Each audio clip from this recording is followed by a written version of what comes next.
Thank you so much for your very kind invitation and introduction. It was so nice to listen to you and that is statistics you gave from your audience or your students.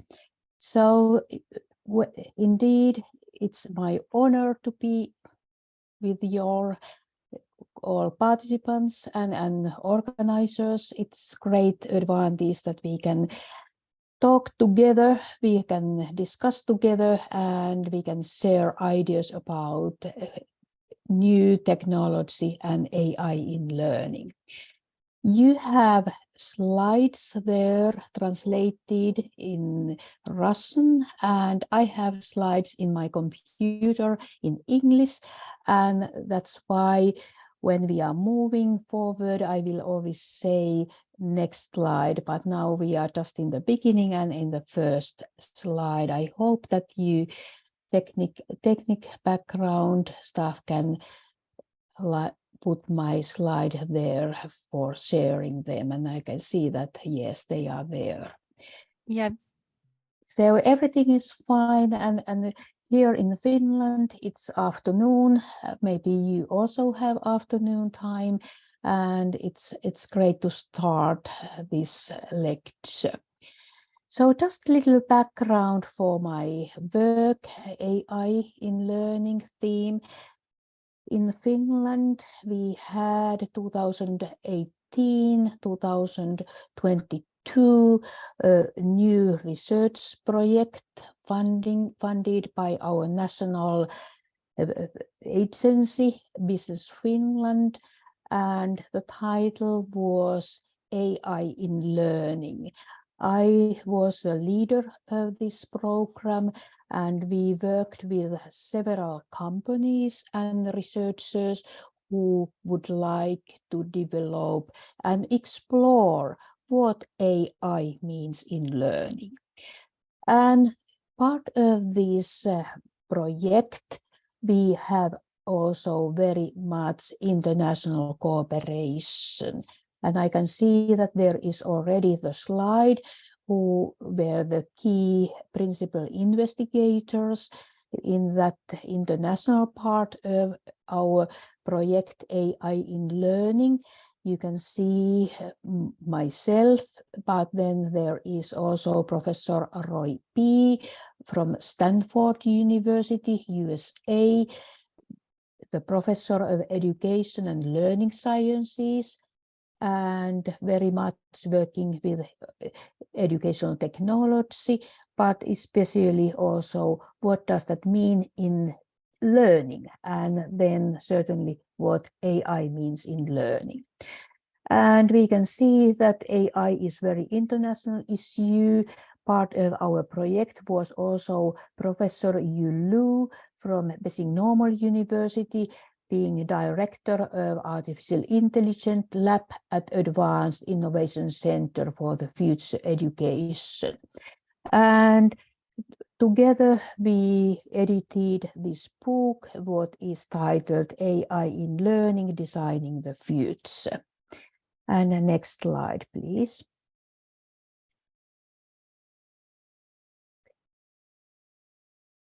Yes, thank you.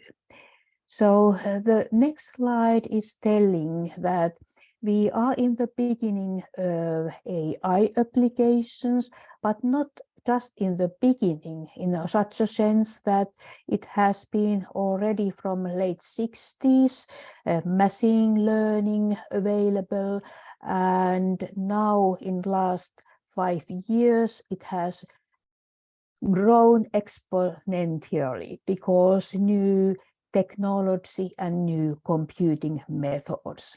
So we have seen that AI is very much already applied in transportation, in different kind of robotics, even home and service robotics are used.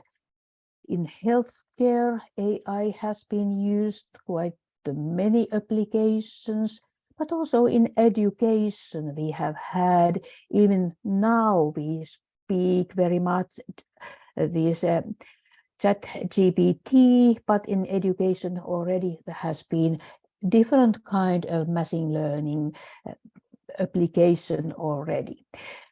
AI is part of public safety and security in many countries, and it's part of in many working places. And when we employ people, we expect that in the already today and in the future they can use also these new applications.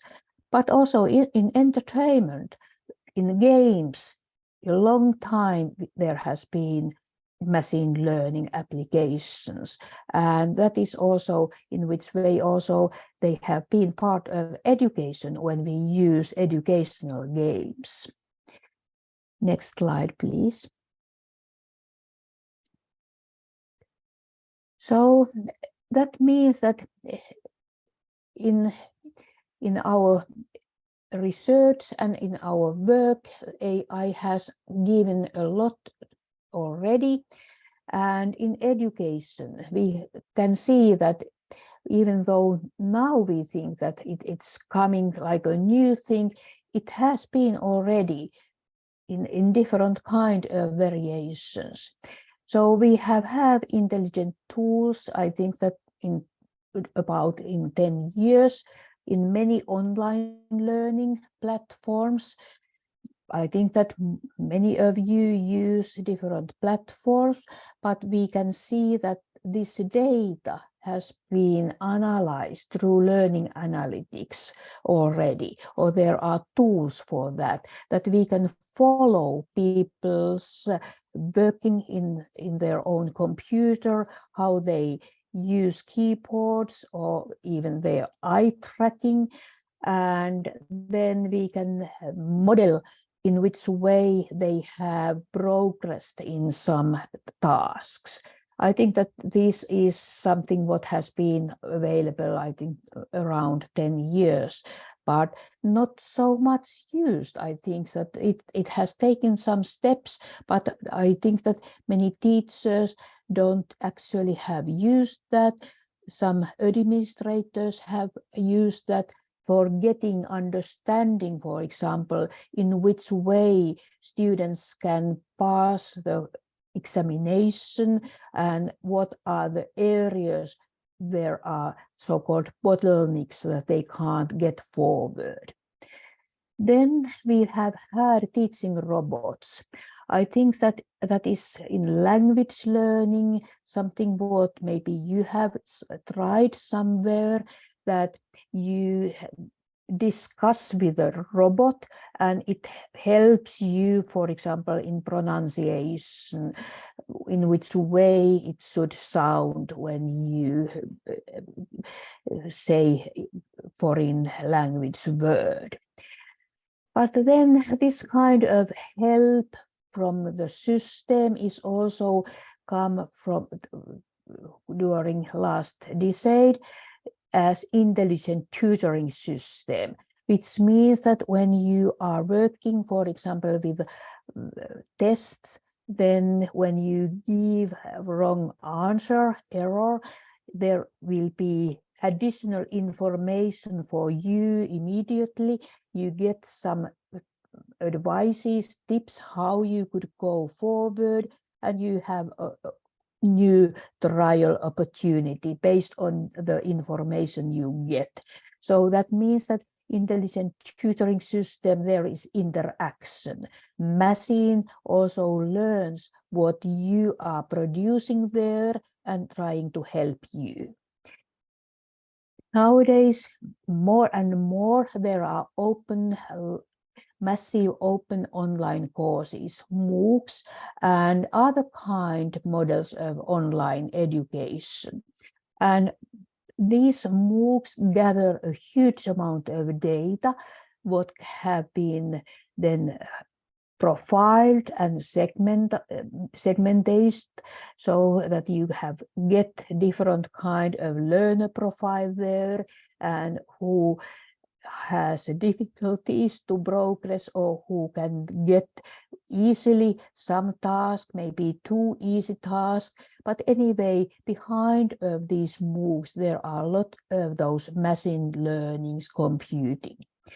Then there is also different kinds of management, learning management systems, some synchronous and asynchronous, that sometimes you are in direct communication. Sometimes it's something you do not online, but you can get later on some advices, for example. So anyway, the issue is that all these machine learning methods try to be in interaction with the learner. And that is now this ChatGPT. That is a new version coming in the last couple of months, very rapidly, very strongly in people's mind, that now there is huge amount of data what you can utilize when this method give good summaries to you based on these millions or milliards data set behind that answer what ChatGPT is producing to you. So I think that even though we are in the beginning, we already has that kind of history behind. And then please next slide. So based on these earlier applications and what has happened before 2023, we gathered that kind of background to our book, AI in Learning, what was introduced already when we started this session today, but then I have now opportunity to little introduce and tell what is the major trends and contents in this book. So the main issue was that we can see the picture in which way teaching and learning will be changed. And we gathered material from Europe, China, and USA. And we gathered those new methods, but also what kind of ethical issues are emerging with AI when we look at from the viewpoint of schools and teachers, and also when we think about perspective of AI designers and producers. So we see that the future will be quite different in schools if we apply more and more these new technological opportunities what we have, but also we must see that there are also many issues in ethical part which should be also solved. And then next slide, please. This book, what is now in this screen, that is totally open access. You will see the link there, and that means that that is free of charge. We have paid all these open access fees needed, that kind of availability, and you can use that in your schools or wherever you need that kind of information. So that means that there is no limitations for its use. And then next slide. So this book has three big areas. The areas are divided a little bit how they are applied in education. The first part is more focused on data and metrics about learning processes. So in which way people in schools can have more tools, for example, following students' learning processes and also their well-being, social, emotional well-being. That we can give examples that data can be gathered when students are at school, and we have some quite randomly, but however systematically gathered data about their well-being, how motivated they are, or what kind of difficulties they have in their social, emotional participation in schools. That comes without that students' privacy is not hurted, but it summarizes for principals or school leaders in which way there are signs that some students are dropping out probably, or some students have difficulties in their learning, and that gives opportunities to help them. But also there are different kinds of metrics, what we can gather from teaching sessions, for example, in a new way, because now we can put different kind of data sources together. Machine learning and new computing, deep learning, computing methods allow that we can merge together different kind of data sources, not only textual, it can be also different kind of images and different kind of photos, facial images or indicators, but also if we want, we can add also our biological measurements, so-called biomarkers, our blood pressure, our heart rate, and other kind of things what we can join to the data. So a huge amount of opportunities which are available, but still there are warnings how to then have privacy agreements to use and put these data together. The second part of this book is games and simulations and virtual reality. So that means that this machine learning and also new technology for interaction have been reality in games quite a long time, but also in educational games there and simulations there are more and more opportunities. For example, simulations, how you can learn new skills using a new kind of virtual reality settings that you can practice through these simulations. For example, to work in very high demand skill area when you are, for example, preparing airplanes, or you are doing some medical operations or other kind of things. It's safety environment and you can practice very much like in a natural environment, but however you have this kind of opportunities to learn issues what will be very difficult to learn in real environment.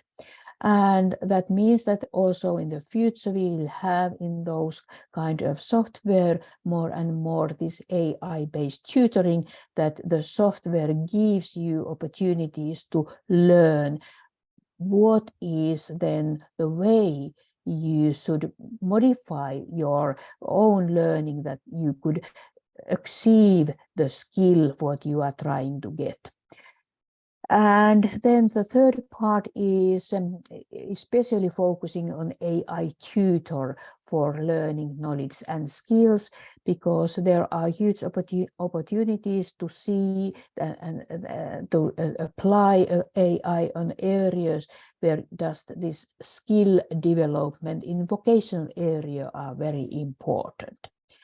So these are the main big themes, and we have used also very many policy documents and governmental official documents to see how AI has been seen in different countries, especially in these USA, China, and European area. But when I am saying that we have documents from 2010 to 2021, we can see that in the future, especially this ChatGPT will add a lot new kind of approaches, how these will be regulated, or what is governmental or institutional regulations, how to use them. And then next slide, please. So here you can see some examples more at this book. So first, I have taken some examples, not all chapters, but you can see that there are, for example, that now artificial intelligent innovation are for multimodal learning. And this multimodal means that when you are learning, we have mainly in earlier times learned through text, very much from books. But now when we have these different kinds of data sources, we can integrate text, and we can integrate images, we can integrate different kinds of voices and different kinds of materials together that people can learn easily. But also when we get that kind of opportunity, we can also get more multimodal data from learners' experiences and learners' own reactions. So that is something what we see as a huge potential in research work, that we can get more information from different kind of channels when people are learning. So I think that this kind of advantage will be in the future, because it needs that we understand how people are behaving, for example, in virtual reality environment, and then in which way their different senses are working together, and then their, for example, their own biological reactions are happening there at the same time, and then what happens also in their natural environment. So that means that the concept of learning is in big change process when we will use these new technologies and methods in learning. And it means also that then we can get automatized data. As I mentioned, that well-being was one important theme. So there is an article assessing and tracking students' well-being through automated scoring system. So that means that there is the scoring system gathering from students the data about their social, emotional, and learning process data, and then modeling that for teachers, certainly also for learners themselves, because that helps also students as an individual to have own data, what I have done. Then there is also learning from social agents as social and intellectual mirror. So there are avatars, there are social agents which can be created, and we can see that sometimes they are like our personal tutors, or they are in some case even personal friend. And that is something what is now discussed also, that AI can produce based on your data coming from different sources, for example, from social media, what kind of a friend could help you. If you think that positively, that it's wonderful, but certainly there are also questions that in which way that that kind of a friend is then based, what kind of algorithms behind that there is. But anyway, there is opportunities to create personal avatars who help us in our, for example, to find certain new kind of job, or profile some jobs what would be for us available when we are planning for our future career. And collecting first this avatar can find a lot of options, and then providing them to learners. So some examples from the book are here, and the next slide, please.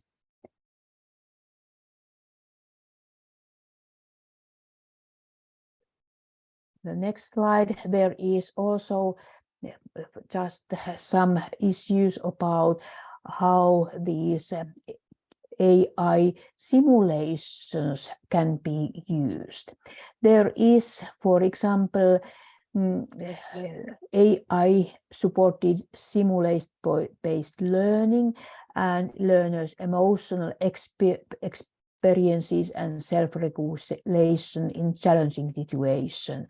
This chapter will tell about the people who are working in oil operation factories, oil production, and they are following what happens in this oil production.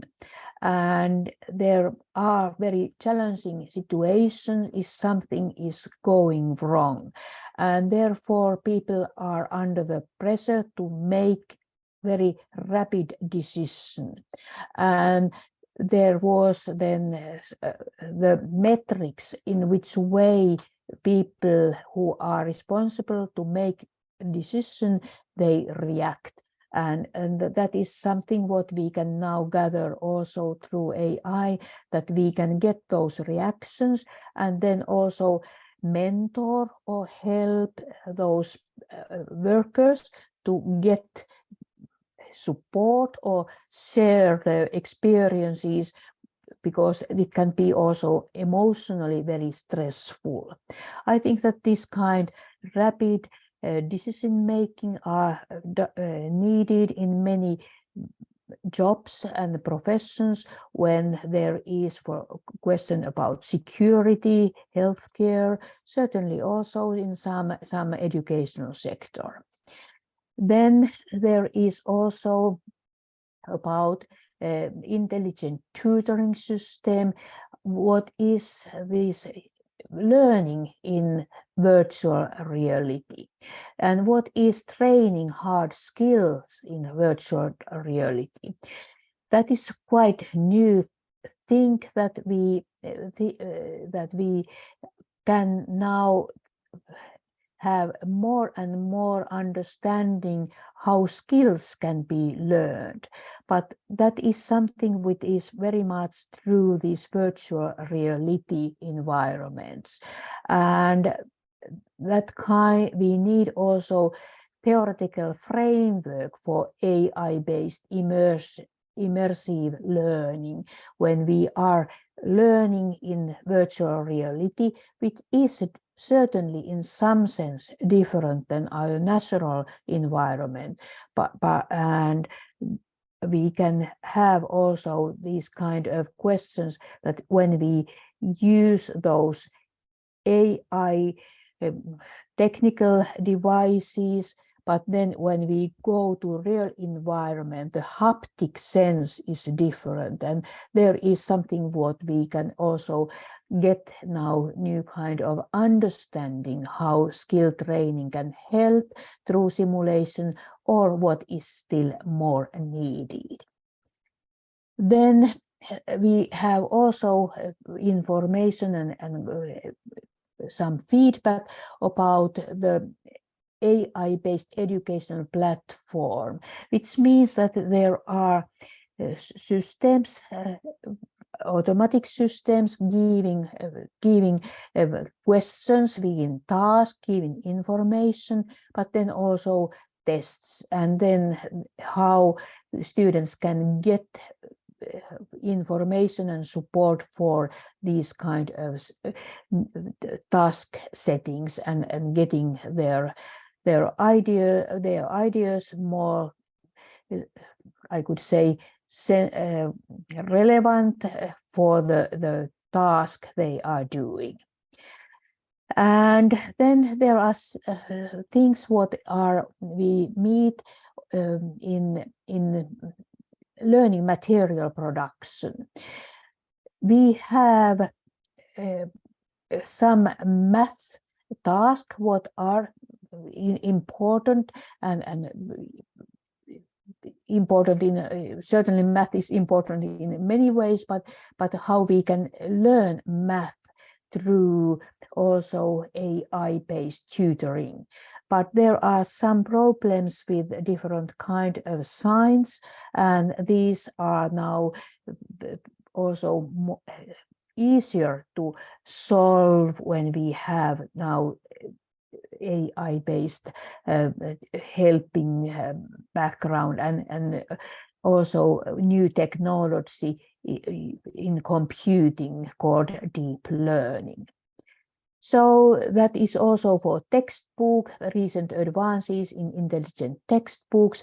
And then I think that books will be totally different if we use AI and use also these different kinds of multimodal data sources, what we can use when we can get that kind of AI-based background in learning material products. And then if we take the next slide. So I think that there are also many kind of questions about issues how we can use robotics. And there is robotics, but there has been also a different, it's part of many different application of AI data sources needed.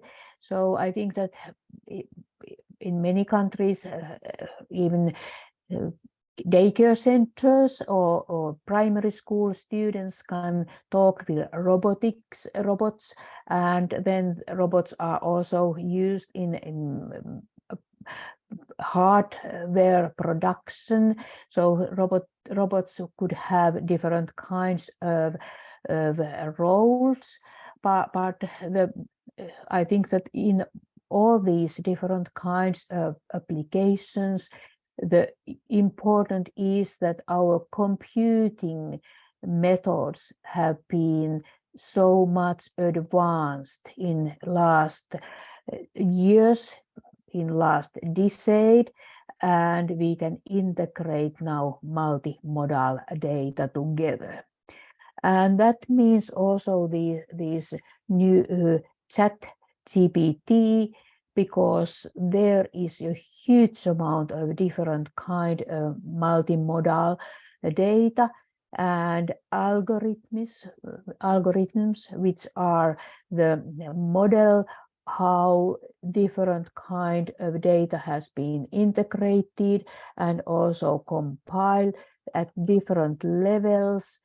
That is then the huge potential giving those new opportunities. And if you take the next slide, please. Then you can see there that data is now easy to segmentally sized or visualized for users. So there can be different kind of graphics. You can get very easily different kind of statistics, but you can get also other kind of models. And then you can get also very weak signals to prevent, for example, dropping out from learning. If you could find the statistics about learning process that these students have increasingly more and more tasks that he or she couldn't pass, and that's why that means he or she needs more help. But as I already mentioned, that the multimodality is one important reason for those advanced tutoring or ChatGPT, that there can be so many different kinds of data. It can be text-based, it can be speech, it can be facial expressions or gestures, or this biological and physiological information. Even brain electrical curves, heart rate, stress level measurements. So that means that it goes much further, much beyond what was earlier possible when we tracing users' learning parts through keyboard strokes or eye movements in learning analytics. That has done in last 10 years, but now we have taken huge leap, and that means that now many issues are much faster, but also more reliable. Then please the next slide. So this slide will summarize that we will have a lot of changes in the future. Future curricula will be maybe totally different, because this capacity to use these different kind of options can be part of curricula, but also assessment methods can be based, AI-based assessing, scoring methods. Certainly needed still work for that, but anyway, it's something already we know that some essay scoring, what AI-based systems are done, are more reliable what teachers do. So that is something what alarms us, that when we think what is AI-based systems in education, we can think that what is teachers' role and what are then AI's role in the future. So that means that there are also certain kind of new ways to support. Student counseling is maybe something which is based on more the data what students have produced in the different kinds of tasks or different kinds of actions they do in online or virtual environment. But all these change teachers' work. And it means that there must be more and more discussion in the whole educational ecosystem at macro level, what is at ministry level or national level, what happens in school level, and what happens at individual learners level. And teachers' work will be also more and more how to provide different kinds of tools and channels for students, also for their personal learning, not only teaching individually, but help students to find new materials and roads for personal learning. So that means that teaching methods will change, assessment methods will change, and also these automatic essay scoring or other kind of assessment methods will have new types of assessment, which gives also students more information to find finally the good answer. So that means that questions that can AI help all the students is very important, because I think that it can help different levels of students to get their achievements and aims. And then the next slide, please. So now I think that I go a couple of slides for introducing ChatGPT. So I think that there has been in every country internationally questions, what does that mean in our life? So there is the way how this ChatGPT interaction in conversational way. So we can ask something, and that dialogue then is continuing, and it also makes possible for GPT to answer the questions, but also admit its own mistakes. If asking more, they correct their incorrect premises, and also they can say that now you are not questioning the right questions, maybe you should learn more. So that is very much like we could discuss with high-level expert or group of experts when we are asking something about ChatGPT. And next slide, please.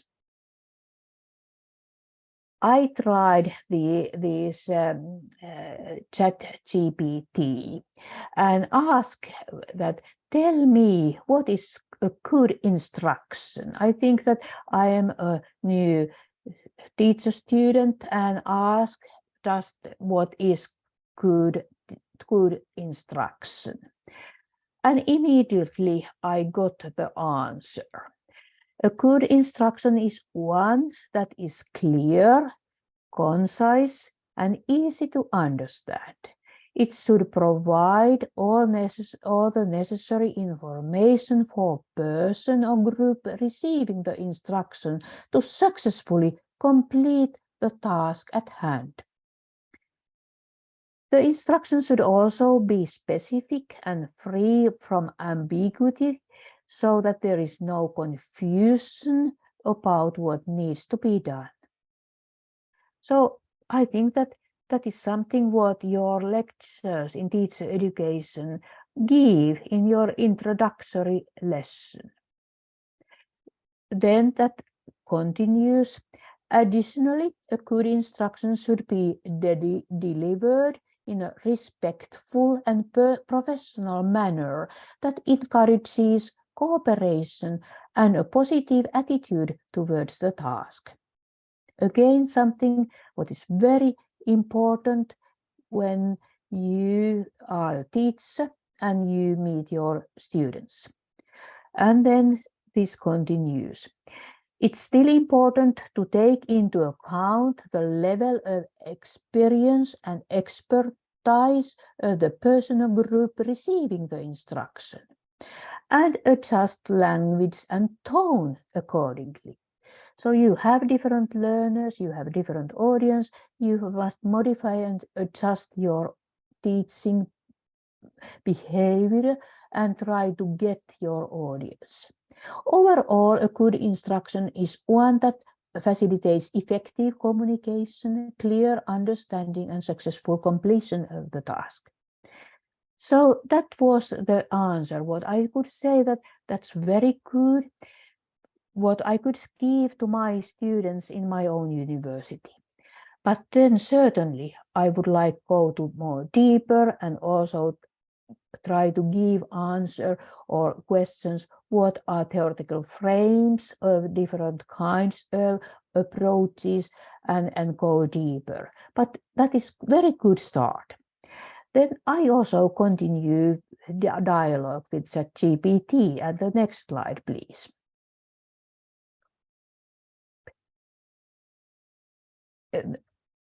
So the next slide, oh sorry, it wasn't the continuation, but I can tell it wasn't in my slide, but I can tell that I continue also that ChatGPT in such a way that I ask that if in the classroom there are special need students, what I should do.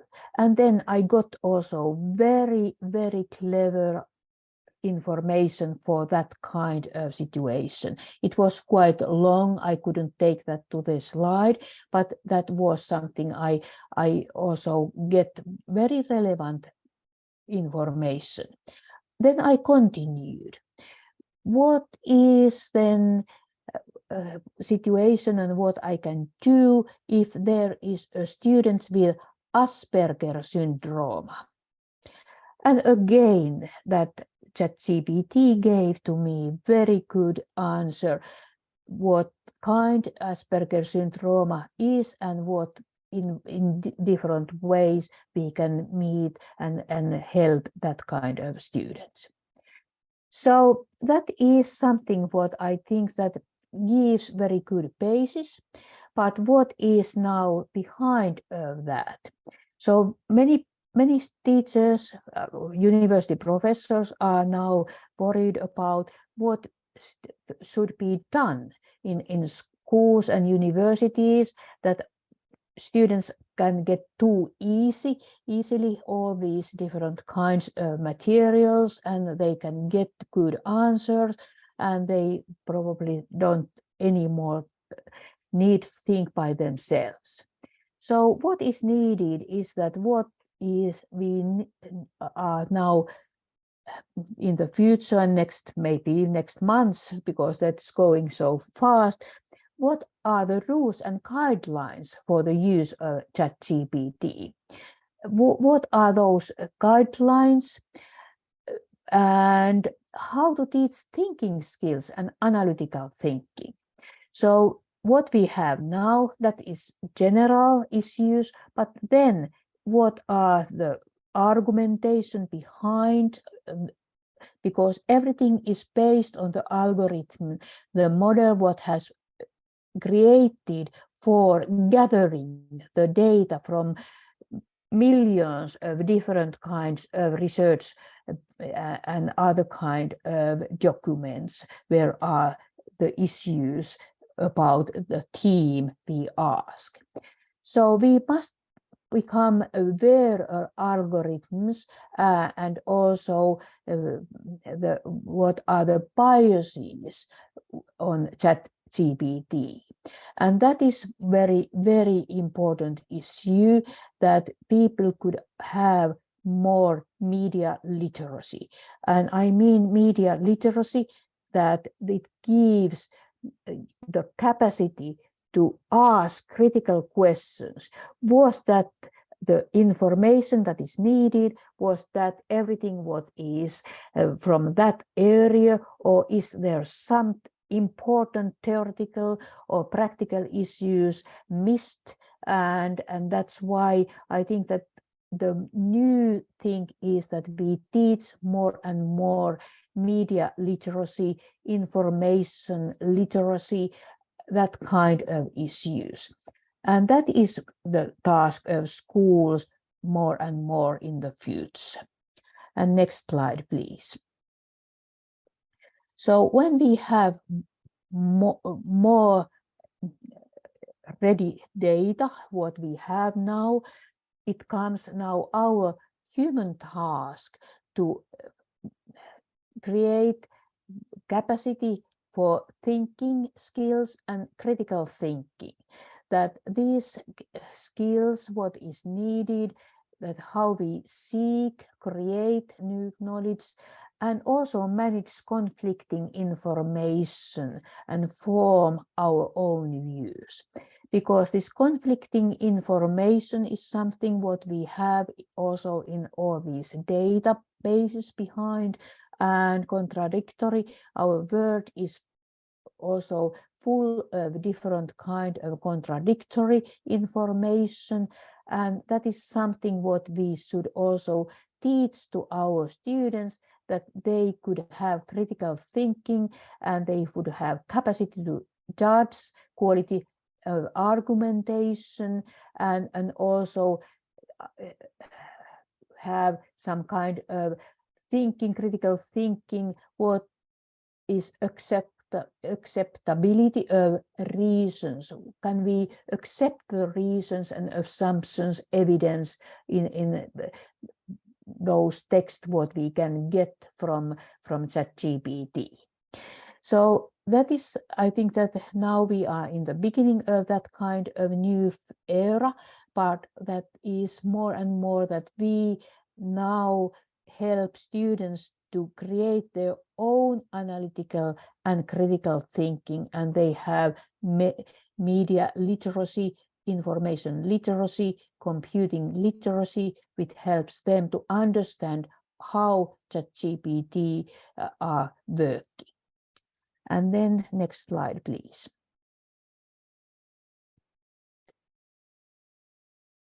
So when speaking about media literacy, that means that we understand how to use, read, interpret, and critically evaluate different kind of media contents, which is also now ChatGPT contents. And now we understand that we also learn how we interpret that, what we have get, and how we also produce our own products, but then we know what are the evidence behind of them.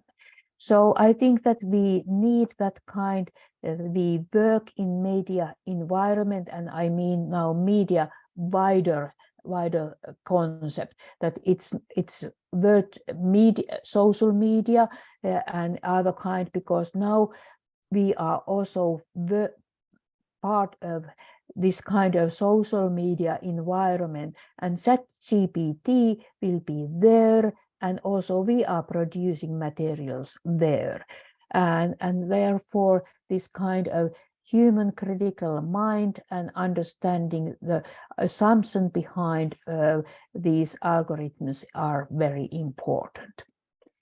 And then next slide, please. I will conclude my presentation with ethical challenges. Ethical challenges are very important and difficult part of AI-based environments and tools. And please take the next slide. So the more autonomous systems, AI systems are, more questions come. Who is responsible agent? And what is the decisions based on AI-based answers? Or, for example, if we are making some decision based on ChatGPT, what is that the basis what we can use, for example, excluding some person from some educational program, or taking in different kinds of decisions can be made, but we we always have, as a human being, responsibility for those decisions. Ethical demands are growing because AI algorithms, they are no longer execute only in predictable contents. Earlier we could get data from, for example, texts, but now there are so many different kinds of data sources that makes that very difficult. And then privacy, human rights, and ownership of data and public-private interface are also very important and difficult questions needed to solve. Also, the issue of common good is important, and common good is something what is, we have the term public good, that everybody should share the same good things. The common good means that we think that common good is good for everyone, and we have to be aware that, for example, if there is advantage of AI, for example, for certain kind of special need students, then we could help them to use that. Or if that is advantage for some groups, very talented students, okay, also for them, but make sure that the advantage, well, what we can get could be given to different kinds of learners. And then the next slide, please. So there is quite a lot of policy documents, but very often these policy documents are not typically focused on education. They are more focused, for example, industry or autonomous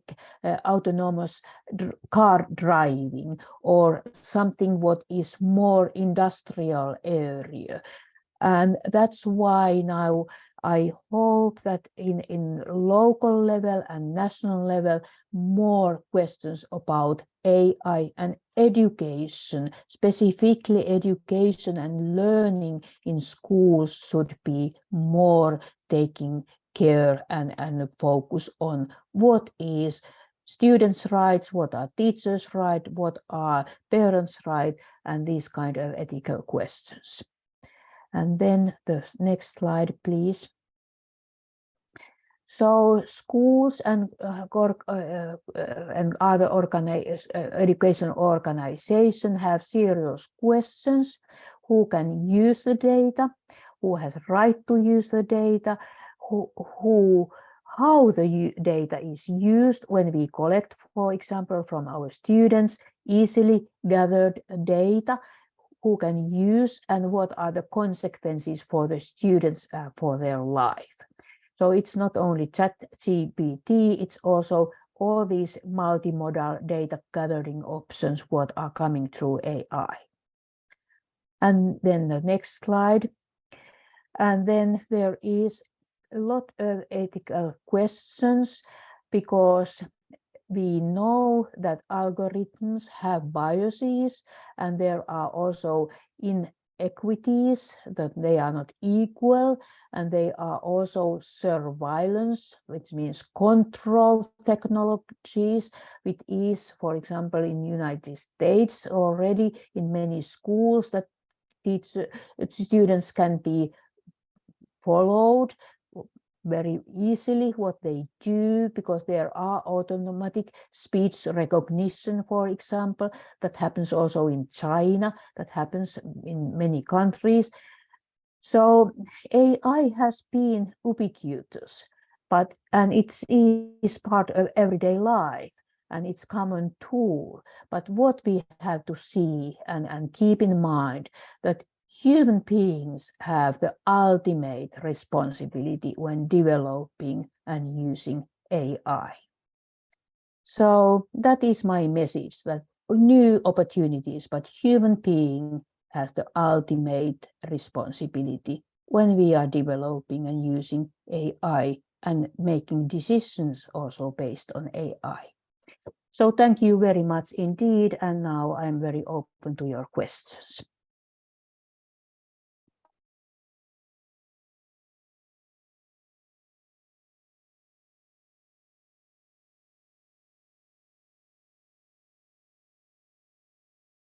Thank you very much, Professor Niemi, for diving deep into AI.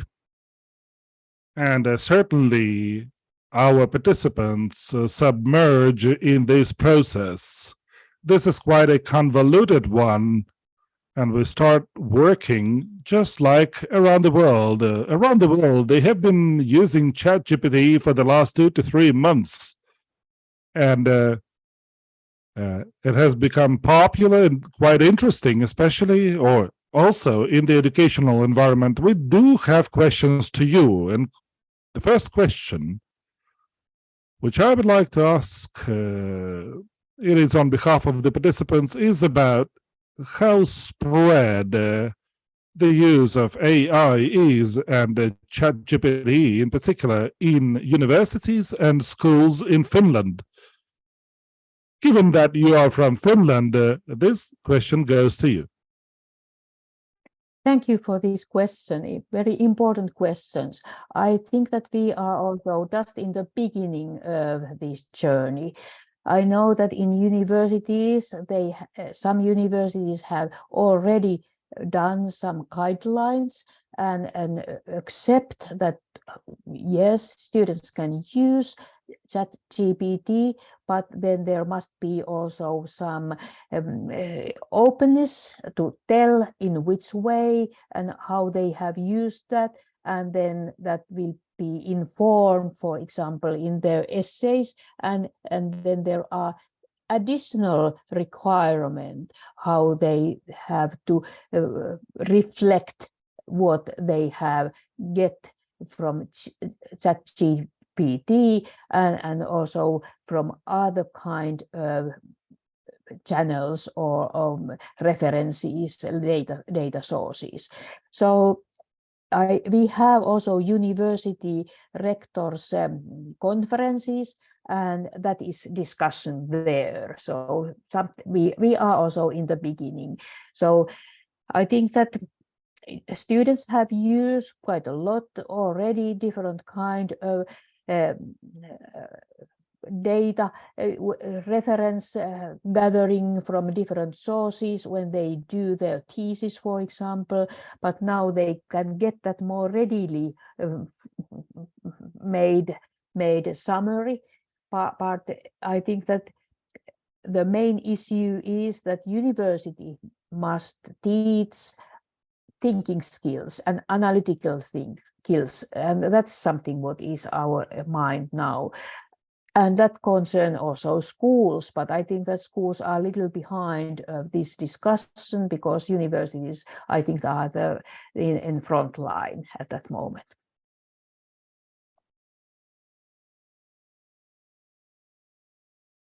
Thank you very much. Well, we are happy that our participants of this course are also engaged in this community, and I feel that there is an international community of teachers who start using these tools in their daily routines. Therefore, we have the following question. What if a teacher waits? Like, everything will get settled, everybody will enjoy various guidelines, and some 5 years later, we will start using these tools, including AI. So what do you think? Shall we run and be in the first line, or shall we wait, lag behind, and then join the rest of it? That's a very good question. Should we run? Because there are also voices why we shouldn't run. We should wait. What happens? Those big technology companies in the United States, they have asked that we should now slow down because the development is too fast. But I think that anyway, the progress will go on. And I think that when we are now taking new ways, I think it takes anyway quite a lot time that schools really change. I think that it took 20 years that schools globally take new online methods, for example, and then comes COVID, and they take huge step on that. So I think that the most important is to focus on these critical mind issues in schools, but also then give opportunities to practice with all these new tools also. And I'm not worried that schools are and universities are going too fast in applications. I'm more worried that they are coming too slow, thinking that what are the most important mental abilities, what is needed for using these tools, because tools are only tools, but what is my understanding and message that human being is the ultimate responsible decision maker and the ultimate user of those who have, and human being is responsible.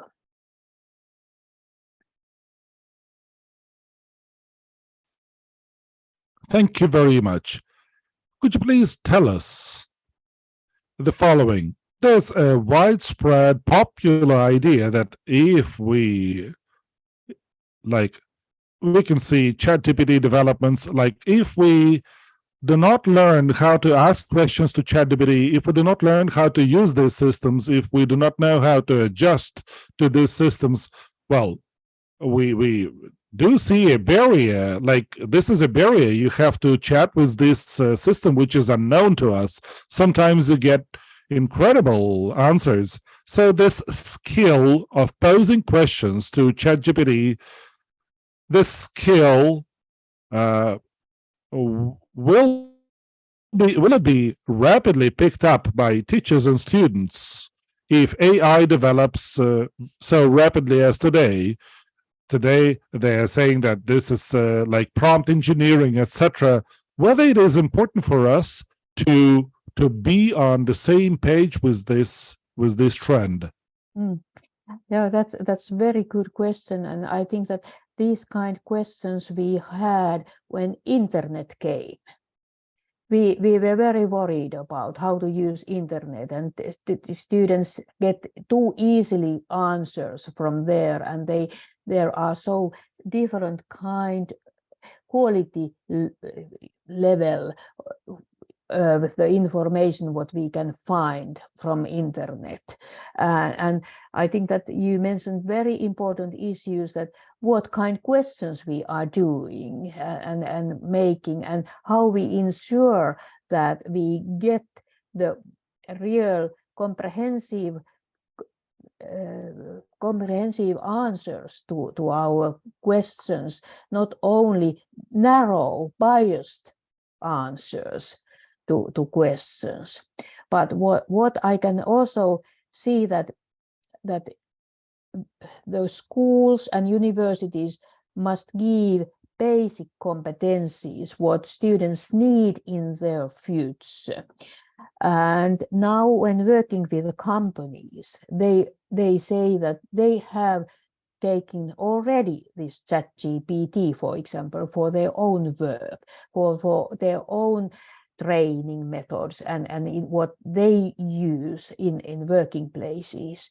So in that sense, I think that if schools are out of this and universities are out of this development, how they can go then to the new working life when they are at that phase. So that's why I think that keeping people in this process is important, and all the time also trying to solve these ethical questions what there are, because I can see that ethical question is also that how quality, how high quality is ChatGPT's answers to our dialogue and questions, even though I know that also ChatGPT, being a machine learning product, is also learning all the time. That is also something what we haven't earlier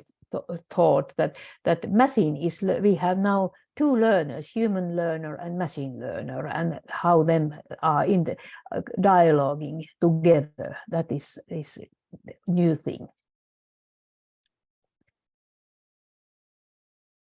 Thank you so much. Thank you. Professor Niemi, there's another question from our participants. It's a very practical one. We have lots of teachers, university teachers from the vocational system. What if students cheat? What if they cheat by using ChatGPT? And the main question, how our colleagues, teachers, can identify that students cheat by using ChatGPT? Right, very good questions. Plagiarism is typical in university issue.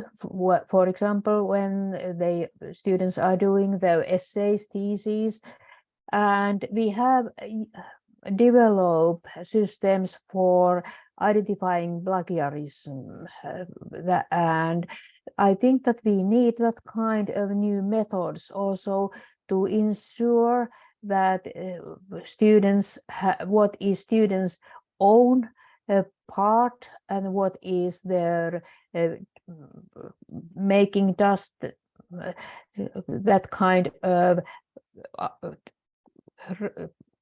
ready get thesis or essay from ChatGPT.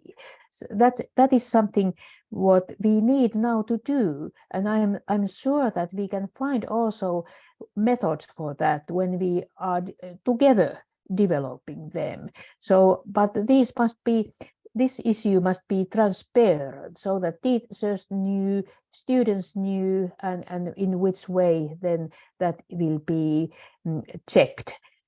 I think that in most universities, for example, in our university, bachelor and master thesis must go through so-called plagiarism checking.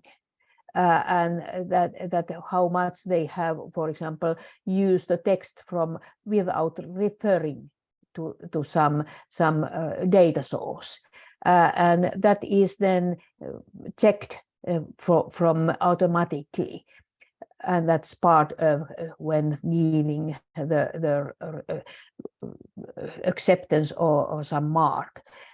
I think that will be also in ChatGPT, but in then deeper sense, because the question is more comprehensive. I think so, and yeah, we need find ways for that.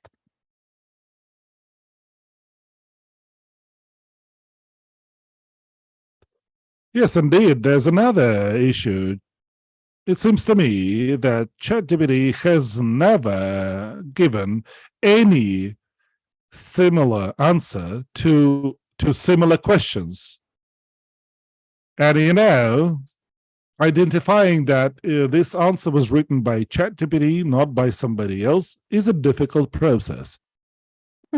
That's right, because ChatGPT learns all the time from every our answer, response. That's why the product summary or answer can be different, because that is different based on the learning in our dialogue.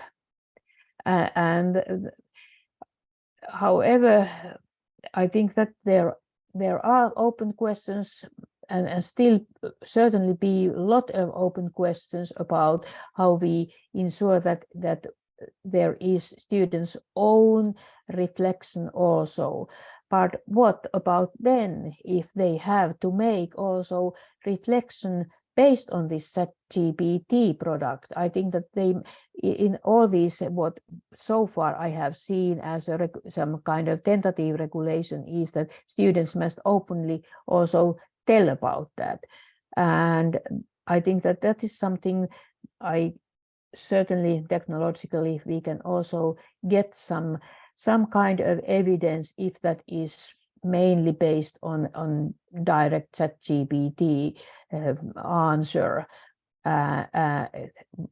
even though it's little different in different times. But I met this. I think that I met this question just in this week when I am in one advisory board in one university, online university in the United States, and the same questions came there. So that is international question. I think that it's very good also join our questions and tentative answers together internationally, but also cross-disciplinary, because we need computing scientists, we need teachers, we educational people, psychologists to answer this question. Yeah, we are, in a new path.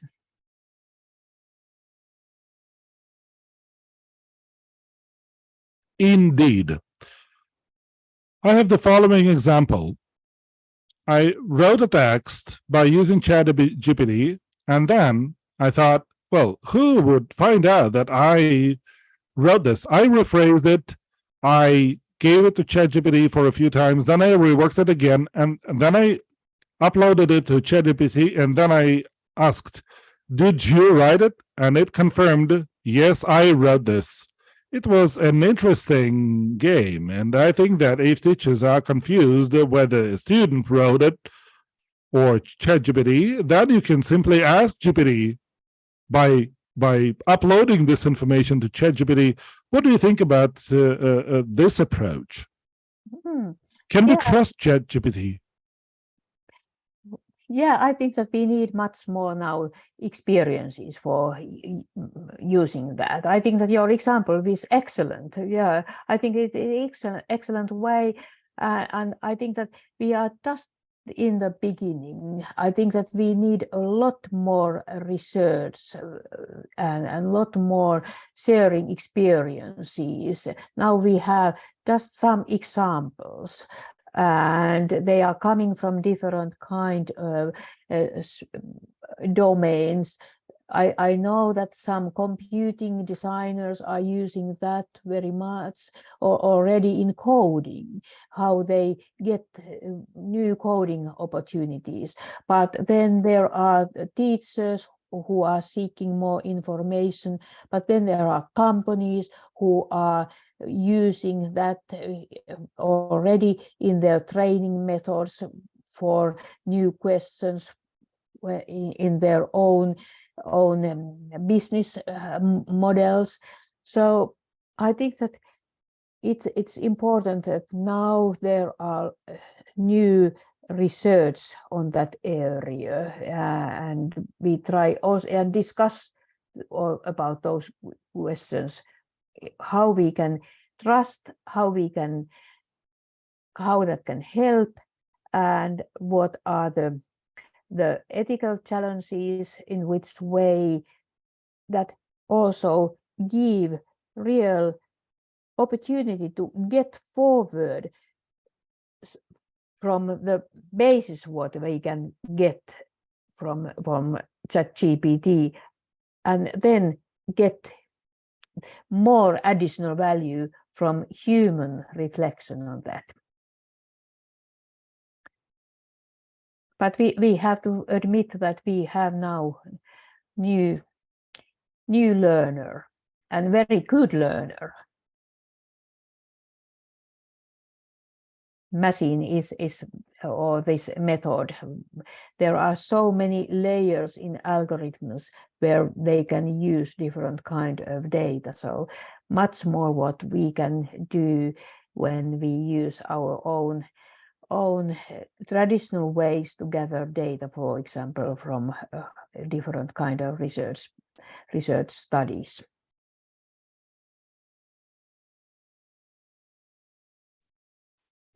Great. In our chat, in the Zoom chat, we have something incredible. Everybody is trying something. They upload information to ChatGPT. Anton tried my trick with ChatGPT, and then they start discussing in the chat that everything that we can upload to ChatGPT will be used by ChatGPT as its own information because it is based on a large volume of information. And Irina is saying that we should ask GPT to express the opinion about context and content. And I'm telling you, colleagues, we will have to change, like we changed back then when internet appeared. Those who have not been using internet, they have been using their old lectures, and they are lagging behind. And it's great that we are having this international dialogue. Thank you very much, Professor Niemi. You've said that we are entering a new era in education as well, because previously we could say that it's nothing scary. Okay, I don't know some program like Patty or something. I don't know something else. It's okay. But now, when it is available and accessible to our students, I mean ChatGPT, and there are 600 neural networks that can be used and that can create a product, I mean not students but neural networks, then we will have to think seriously of how to change this or what to do with this. So this is a challenge. I know we are lagging behind our schedule, but I cannot but ask this last question, Professor Niemi. Well, you see, I'm saying and I'm answering the question. Yes, so maybe you can comment this. Maybe you can comment my monologue, please. Pardon, maybe I couldn't. So maybe you can comment my description of the situation. Maybe you could comment what I have just said. Yes, yeah, absolutely. So I think that what you just have said and described, that there is danger that we are lagging behind, but there are also opportunities to get more understanding together. I think that is something what we need internationally. And now this new era, it's I think that it's so big step, like what I think the internet was a huge step in knowledge production, so that we could learn to write literacy. That was also huge step for humankind. But now I think that we need that kind of AI literacy and maybe ChatGPT literacy, which means that they understand how we can use that and in which way also we can find ways to use that in human-like and relevant way. I think that it's no problem that people learn fast and get information fast, but how we can then make that more trustful and open, and I think that make the tool that helps people, not get them just making themselves as tool of AI. I think that AI is for our tool, and that's something I agree with you and your reflections. Thank you very much indeed.